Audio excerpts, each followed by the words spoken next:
So the next unit, as I progress through AP Physics 1, is what I call Unit 4, or multiple forces.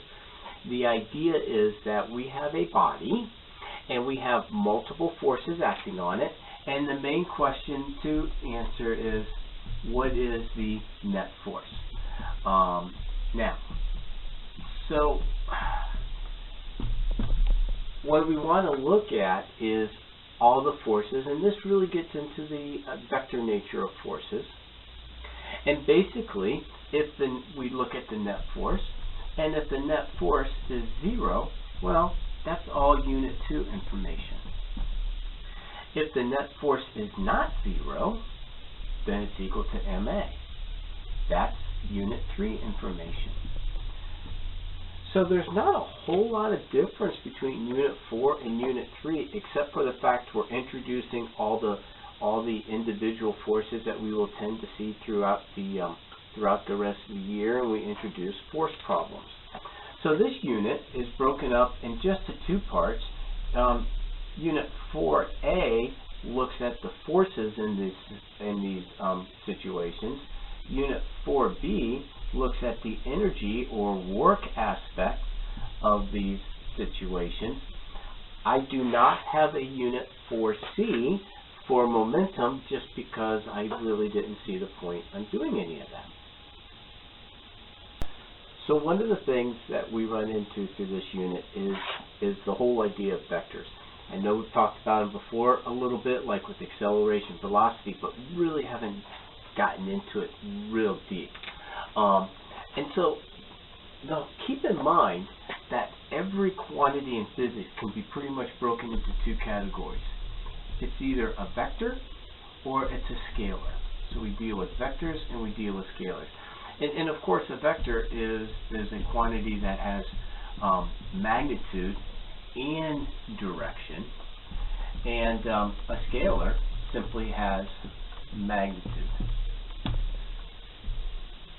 It simply has a size, an amount. Okay. Examples of scalars would be mass, time. Vectors would be forces, velocity, acceleration, and there's some other ones. Now, when we add scalars, not a big deal. We just add them up. 5 kilograms, 8 kilograms, that's 13 kilograms. I didn't take the best example. So to add up scalars, we just add them up, add up numbers. To add up vectors, though, requires us to consider not just their overall magnitude, it also considers we got to look at the direction. And this presents a little bit of a unique problem. Now, there's 2 ways to add up vectors.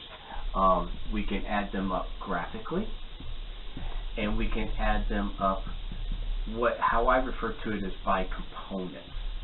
This is more of a mathy way of doing it. I'm going to take a quick look at both of them as part of this overall introduction.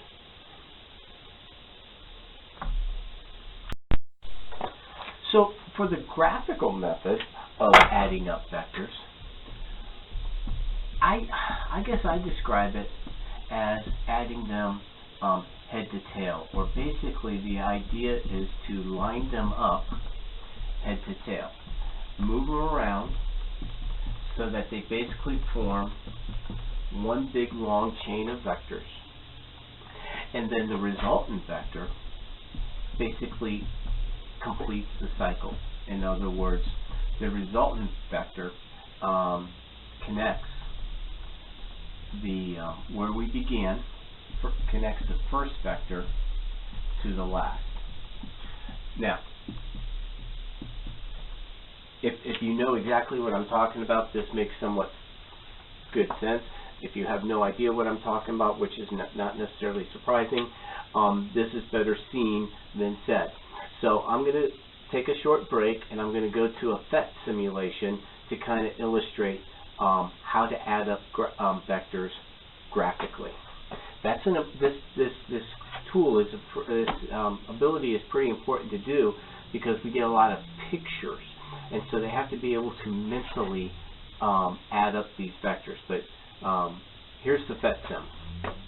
So this simulation is from the PhET website, and it's the vector addition sim that they have, which I have noticed they have since updated. It no longer looks like this, but this is great just to illustrate how to add vectors graphically.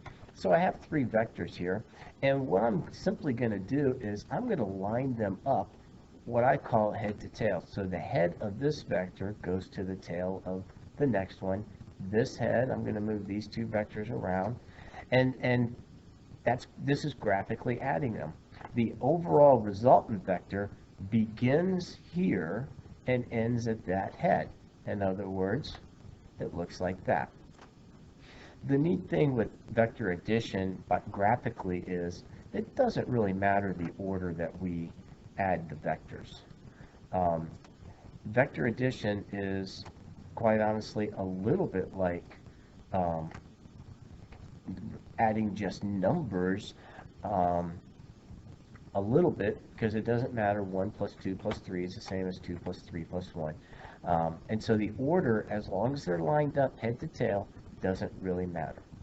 So this is a quick view of being able to add vectors graphically. And the thing that you should be able to do is at least visually, mentally look at these vectors and go, okay, if these were head to tail, my resultant vector should look something like that.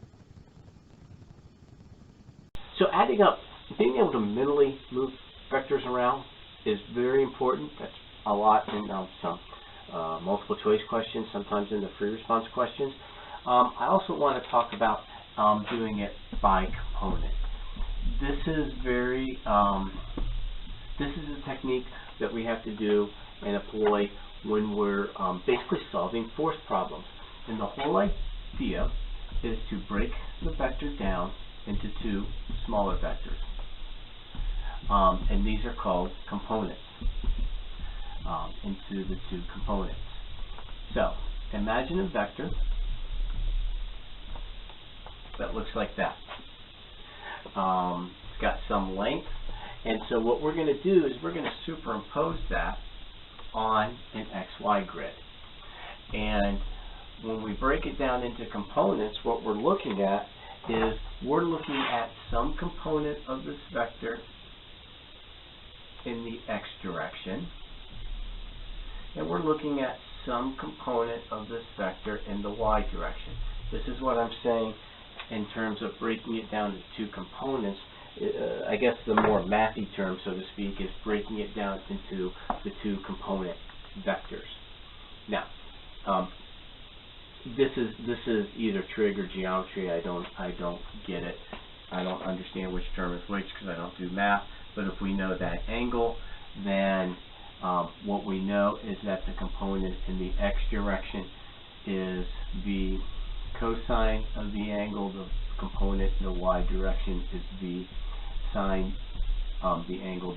One of the big problems that I encounter is that kids automatically associate the cosine with the X component, the sine with the Y component, and it drives me nuts because every time we introduce this idea, I ask them, have you ever heard of SOHCAHTOA? And they all say, oh yeah, we know SOHCAHTOA, but they can't apply it.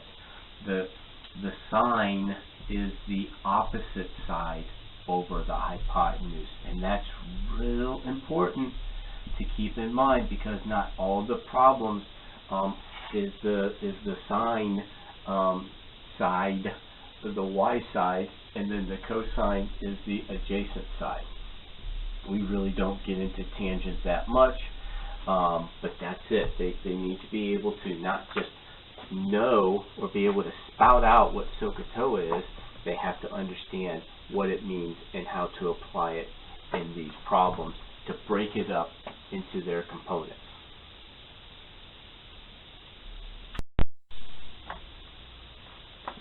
So when we break up the vectors into the components, the whole idea is to break up each vector into its X and Y components. We add up the X's, we add up the Y's, and then we go from there. For example, like in a force problem, where we're dealing with 3 or 4 forces acting on an object.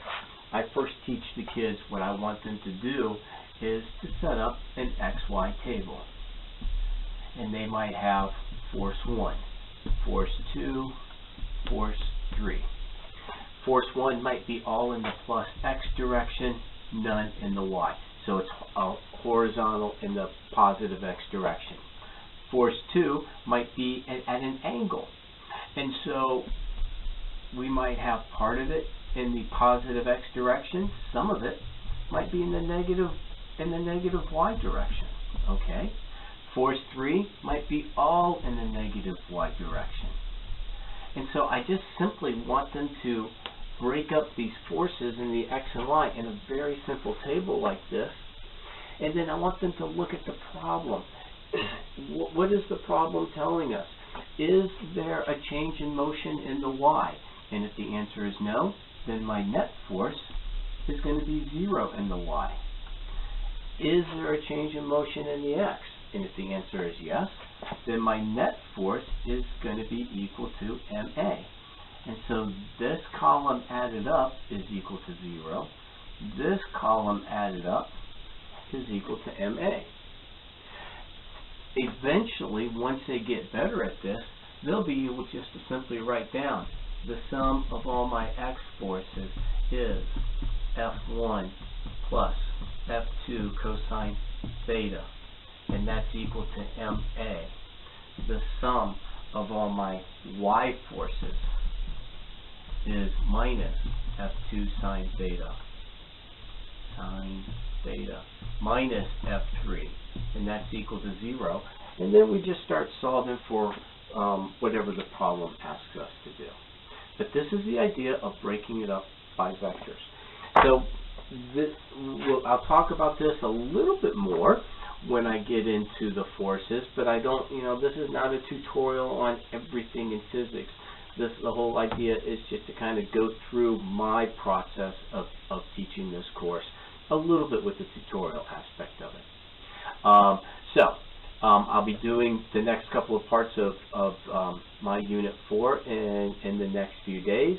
I hope this kind of sets it up for a little bit for where I plan on going. Thanks a lot.